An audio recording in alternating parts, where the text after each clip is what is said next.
And once you can recognize those things that you can control, you can start to focus on the things that are going to get you better and stop you from being bitter. Hi, and welcome to Helping You Perform. I'm your host, Paul Teasdale. Over a career working with high-performing teams from across the globe, including 7 years working with Formula One team McLaren, I've learned a lot about what it takes to drive results.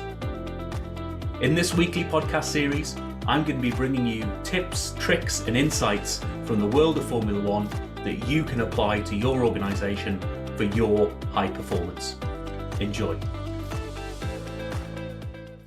Hi everybody, and welcome to another episode of Helping You Perform, where I bring my tips, tricks, insights and stories from the world of F1 and beyond to help you accelerate your own performance.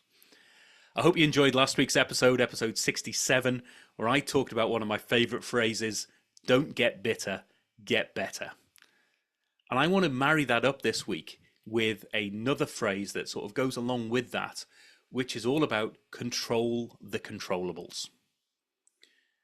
So if you've had a listen to last week's episode, you'll have heard the story that, whilst I was living and working in New Zealand, the role that I was undergoing at the time and the company I was working with went through a restructure.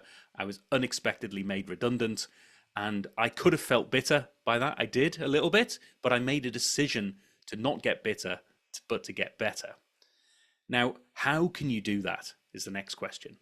What are the things that you can do to move yourself away from feeling bitter and to move on that track for getting better? And one of the key things I find is to recognize that you can only control the controllables. And what I mean by that is to identify and recognize the things that you can actually have an impact on. And similarly, really valuable exercise in identifying and noting down the things that you don't have any influence on. So in that circumstance, I talked about, my role was made redundant. I was feeling bitter. I wanted to get better. One of the first exercises I did is I got some Post-it notes. I got some pink ones for things I couldn't control and some green ones for things that I could control, and literally just put these up on the wall, just by myself in the office, just like, right, this is what's what. And examples of what I couldn't control was the decision itself. The decision had been made and I couldn't control the fact that that decision had been made.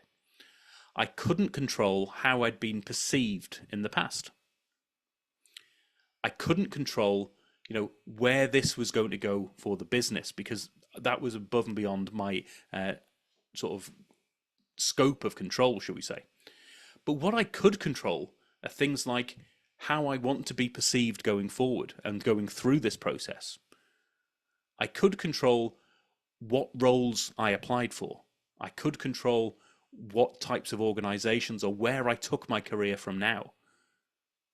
So these are things that if you start to put them up on the wall, what I find, and what a lot of people I've worked with find, is that just by recognizing that you can't control things, these tend to be the things that you can't control, but you start to feel bitter about anyway.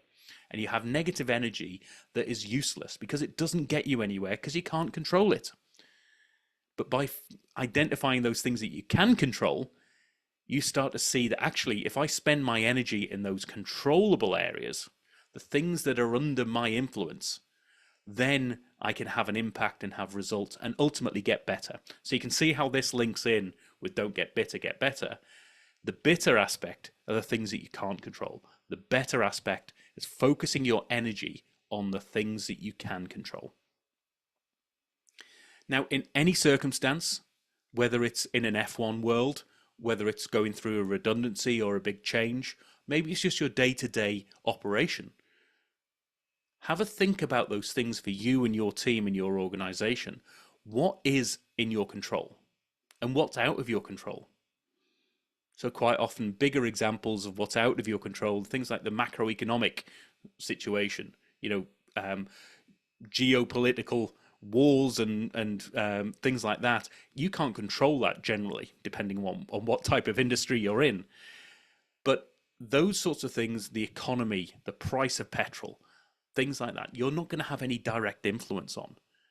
But what you can control is how your team reacts to that, how prepared you are, how you're set up to react to change when it does inevitably happen.